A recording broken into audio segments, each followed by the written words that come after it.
તમને ક્યાં રહ્યો છો? અમે ભીમનગરમાં જ રહીએ છીએ. અમે 20 વર્ષથી વસવાટ કરીએ છીએ અને અહીંયા સરકારનું કઈ હતું જ નહીં. આ ખરાબામાં અમારા લોકોની જમીન હતી ને અમે લોકોએ વસવાટ કરીને રહેતા હતા અને એનો સરકાર માન્યો જે રસ્તો હતો ને એ તો રસ્તો એ લોકો કાઢી જ લીધો હતો અને રસ્તા પછીનો આ જે વધારાનું રહ્યું ને ખોટું નામ કરી અને આ પાડવાના ધંધા કરે. એક જગ્યાએ નહીં, બધી જગ્યાએ ડિમોલેશન આ રીતના જ કરે. તમારે રોડ કાઢવો, રોડ કેટલીક જગ્યાએ રોડ કાઢવાના હોય. તમને કઈ નોટિસ આપી? નોટિસ આપી છે પણ અમે એમ કહેવા માંગતો તમારું જાતું હોય તો અમને એનો કઈક ફંડ તો આપવું પડે ને.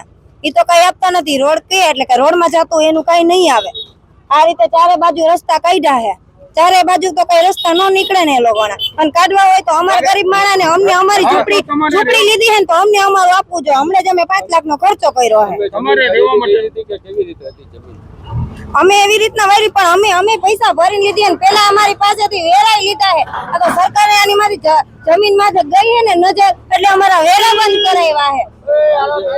અમારી માંગ તો ઈ જ હોય ને કે અમને અમારી ઝૂંપડી લઈ લીધી છે તો હવે અમને ગમે ત્યાં અમારી રીતના અમને આપે.